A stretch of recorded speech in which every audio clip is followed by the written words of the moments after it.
this is how the capitalism has shaped world. Yeah. आपके relationship, everything is related to money now. लोग इस mindset से जिंदा रहते हैं कि वो हर चीज को पैसे से रिलेट करें, हर चीज को पैसे बचाने की या पैसे कमाने की अपॉर्चुनिटी बनाएं. हाँ, उसके अलावा और अगर जो हम ये बात, और अगर आप ये देखें तो पूरी दुनिया इसी प्रिंसिपल पे चल रही है. जंगें इसीलिए हो रही हैं ताकि ब्लैक रॉक के हथियार बिकें और फेमाइन क्रिएट हो, अपॉर्चुनिटीज हो एक्सप्लॉइटेशन की. दूसरी तरफ कैपिटलिज्म ने थर्ड वर्ल्ड कंट्रीज को इस माइंडसेट में डाला है कि रिलेशनशिप्स में भी, अब हम जो बात कर रहे हैं हमारे कल्चर में भी, आपकी इज्जत, आपकी मोरालिटी आपकी फाइनेंशियल स्टेट से जुड़ गई है. इसीलिए लोगों का सारा ध्यान अब पैसे कमाने पे हो गया ताकि उनके घरों में उनकी इज्जत हो, उनके खानदानों में उनकी इज्जत हो. क्योंकि एक इंसान, एक इंडिविजुअल की एग्जिस्टेंस के लिए बहुत जरूरी है कि वो रिस्पेक्टेड फील करे, वो अहम फील करे. और ये चीज जो उसकी फैमिली से अनकंडीशनली आनी चाहिए थी, कैपिटलिस्टिक सिस्टम ने उस पे अटैक किया कि वो अनकंडीशनल नहीं आती. हाँ, बिल्कुल. जितनी उसकी फाइनेंशियल स्टेटस है उसके हिसाब से उसको उसके घर में भी इज्जत और मोहब्बत मिलती है. इसीलिए लोगों का पूरा ध्यान है अपने बच्चों को उन सिस्टम्स में इनरोल कराने में, जो एक एजुकेशनल सिस्टम कैपिटलिस्टिक सिस्टम ने खड़ा किया है, जो बच्चों को पूरी तरह वेस्टर्नाइज करके, सेक्युलर करके, उनकी रिलीजियस आइडेंटिटी, उनकी कल्चरल आइडेंटिटी, हर चीज को तबाह करते हैं ताकि वो एक मनी मेकिंग मशीन का हिस्सा बने और वो एक क्या कहते हैं, थोक के हिसाब से ऐसे बच्चे पैदा कर रहे हैं जो कि वापस उसी कैपिटलिस्टिक सिस्टम को फीड करते हैं. वही 9 to 5 जिनकी मेरा my own family, people in my family, my own brother quotes this के मेरी, even though he does not work in an FMCG, he is not based in Pakistan, but he says के literally जिंदगी एक slave की है कि जब इनकी कॉल आती है उठानी है. वीकेंड हो, ईद हो, सैटरडे हो, कुछ जिंदा हो, मर रहे हो, you are nothing but a slave because your work has taken over your life entirely.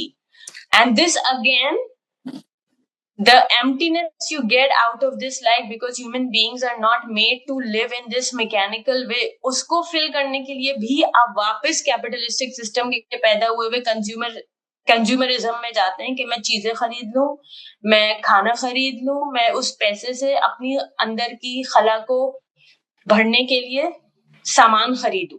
बिल्कुल. और वो सामान वैलिडेशन ले लूं ना, और मैं वैलिडेशन ले लूं क्योंकि मैं it then brings me to the kind of conversations we have when we sit down in a social setting. अगर 2 सेकंड को सोचो कि जब हम बैठते हैं और सोशल गैदरिंग्स में हम बैठते हैं, ठीक है, ये आपकी प्रोफेशनल गैदरिंग्स हो सकती हैं, ये आपकी फ्रेंड सर्कल के अंदर हो सकती हैं, फैमिली सर्कल में हो सकती हैं, ये रैंडमली आप बैठे में कहीं पे किसी क्लिनिक में बैठे में वेटिंग एरिया में. तो मुझे ये बताओ कि किस हद तक, क्योंकि मैं अपने एक्सपीरियंस से बता सकती हूँ कि मेरे पास अब जो 85-90% कॉन्वर्सेशन जो मुझे सुनने में आती है वो सिर्फ चीजों के ऊपर आती है. It is never about causes. It is never about anything intelligent. It is about what you have bought, what needs to be bought, what has to be done, what someone else has bought. The quality of conversations have actually deteriorated. Yes. And only yesterday, I was in a room where I was sitting for like 2 hours. And when I came back home, I said to my husband that I am disturbed.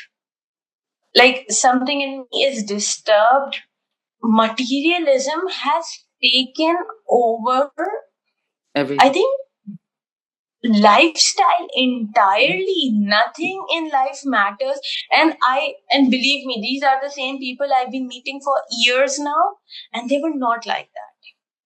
They are the things are shifting. Things were never this bad. इंसान सदा से materialistic है. ये इंसान की फितरत के अंदर शामिल है, इसीलिए अल्लाह ताला ने बोल दिया है कि अगर अलमालु वल बनूना ज़ीनतुल हयात दुनिया, के माल और औलाद को तो अल्लाह ने दुनिया जिंदगी की जीनत बनाया, it is inside of you. लेकिन ये चीजें कभी इतनी सेवेयर नहीं थी कि बच्चे, बड़े, बुढ़े, everybody only talks about things related to money. आप घंटों साथ बैठे हुए हैं, किसी सोशल एस्पेक्ट पे बात नहीं हो रही, किसी पे बात नहीं हो रही, and it isn't just about a conversation. राहिला, मेरी ऑब्जर्वेशन ये है कि लोग की अपनी अपनी उनका पर्सोना, उनकी वाइब, वो जो कपड़े पहने हुए हैं, जो बैग उनके पास है, नुमाइश भी नहीं होती, उनकी आइडेंटिटी ही वो है।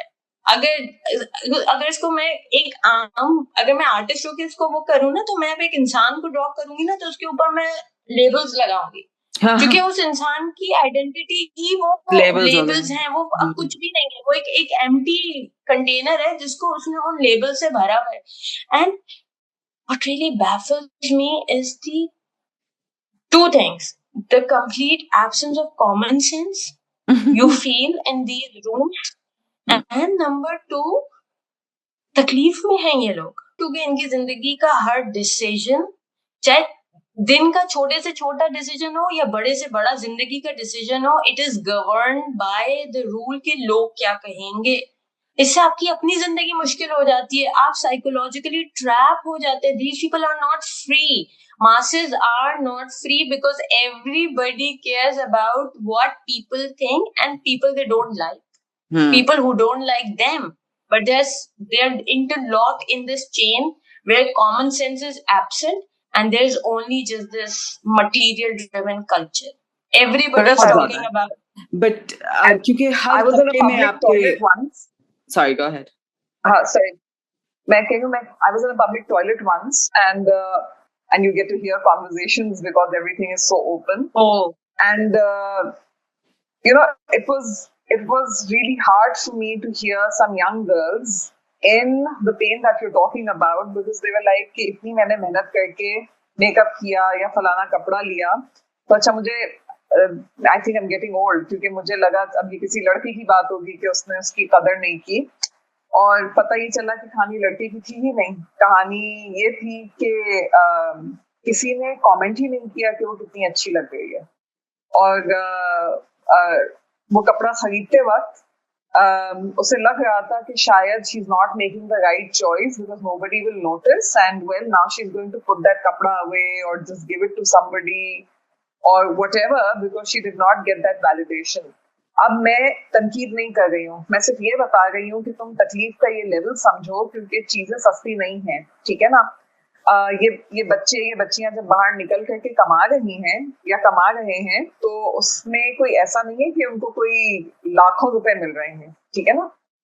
उसमें से अगर एक मेजर चंक आपका निकल करके जाता है for how you looking, because you want to feel good about yourself and you want other people to notice you, और उस इतनी मेजर एक परसेंटेज को महीने में खर्च करने के बाद भी आपको वो वैलिडेशन नहीं मिलती है, तो तुम तकलीफ का लेवल समझो इन लोगों का क्या हो गया है।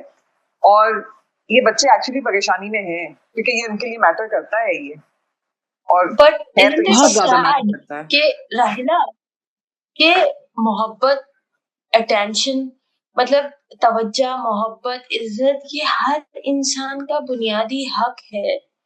और ये इंतहाई अफसोस की बात है कि इन सारी प्राइमरी नीड्स को आपने मटेरियल के साथ ये एसोसिएट, मैं ये नहीं कहूंगी entirely they are now dependent on it, किसी हद तक हमेशा से ही है। हमेशा से खूबसूरत बच्चों को ज्यादा अटेंशन मिलती है, हमेशा से ज्यादा अच्छे कपड़े पहनने वाले को ज्यादा अटेंशन मिलती है, मगर किसी हद तक आप सब में भी बांटते हैं। लेकिन अब ये चीज बहुत पूरी तरह से मटीरियल पे डिपेंडेंट हो गई है, और specially with the social media, जहाँ दिखावा बढ़ गया, जहाँ आप 400 लोगों को दिखाते हैं और आप जितना जैसे कपड़े पहनते हैं उसके हिसाब से आपके लाइक्स आते हैं, उसके साथ एंड और if only people would understand के as a social media influencer आपको क्या है कि कोई ब्रांड आपको स्पॉन्सर करे और आप उस तो ब्रांड। अगर आप सोशल मीडिया इन्फ्लुएंसर्स को भी देखें तो वो बार बार एक बात कहते हैं कि हमारी ऑडियंस हमारे जितना ज्यादा हम पोस्ट करते हैं उतनी ज्यादा ऑडियंस हमारे पास आती है, जब हम पोस्ट करना छोड़ देते हैं ऑडियंस ट्रैफिक कम हो जाता है। इसका क्या मतलब है? पहले ये होता था, मैंने अपनी जिंदगी में देखा, याद है उसने उसकी शादी में जो लाल जोड़ा पहना था वो कितना खूबसूरत था, एक मेमोरी थी जो रहती थी बाकी। अब अगर आप मुझसे पूछेंगे किसी ने कल क्या पोस्ट डाला था, मेमोरी नहीं है, there is no memory, it does not live, life span किसी भी नई चीज का बहुत छोटा है सोशल मीडिया पे। आप एक पोस्ट डालते हैं 24 घंटे, बहुत हुआ 2 दिन, 48 घंटे वो रेलेवेंट रहती है, उसके बाद वो इररेलेवेंट है। People forget you did that cool thing, now it is about what is the next cool thing you are going to do, and it is burdening. आप जितने भी अच्छे कपड़े पहन लें वो 24 से 48 घंटे के लिए रेलेवेंट है, उसके बाद वो they die. What is the next and now thing it's not about what you do anymore, right? It's about what you're wearing and what you're buying or who you're friends with. What's appearing in front? What's appearing in front of you? So that's and I think that is where I'd like to come back to this concept of boycott. कि हम boycott कर क्यों नहीं पा रहे हैं, ठीक है ना? क्योंकि जब हम ये सारी चीजों को डिस्कस करते हैं एंड वी रियलाइज के बॉयकॉट करने के लिए, ठीक है, हमने एक एस्पेक्ट उठाया कि जहाँ पे कुछ चीजें आपकी नीड है क्योंकि उसकी अवेलेबिलिटी नहीं है आपके पास, मेडिसिन हो गई, कुछ और इस तरह की चीजें हो गई जिसका इस्तेमाल करना आपके लिए जरूरी होता है, या उसका नेमुल बदल आपके पास नहीं है, ठीक है ना, या वैसा नहीं है जिस तरह से आप चाह रहे हैं। पॉइंट इन केस नेस्ले की जो व्हाइटनर है उसकी चाय का इस्तेमाल जो है अब इतना ज्यादा नशे की हद तक हो चुका है कि जब आप नॉर्मल दूध के साथ चाय बनाने की कोशिश कर रहे हैं तो आपको अच्छी नहीं लग रही, आपको लग रही है क्या पानी जैसी अजीब सी चाय है, ठीक है ना। तो एक एस्पेक्ट तो आपका बॉयकॉट का ये हो गया। दूसरा एस्पेक्ट आपके पास आ गया जिसमें हम बात कर रहे हैं कि जी सोशल एक्सेप्टेंस और कॉलोनियल माइंडसेट जो है, जो आपका कैपिटलिस्ट फाउंडेशन के ऊपर बना हुआ है, वो किस हद तक हमें इन्फ्लुएंस करता है। और इसमें जो एक सबसे बड़ा गेम हो रहा है वो बेसिकली हो रहा है आपकी साइकोलॉजी को लेकर के, how to continue making you feel small unless you are using a certain brand, certain style, certain life, the way you look। क्योंकि हमने लास्ट टाइम एस्थेटिक्स की भी बात की थी कि एक कॉपी पेस्ट करके हमने अपने चेहरों को एक सर्टेन ब्यूटी स्टैंडर्ड पे खड़ा कर दिया है।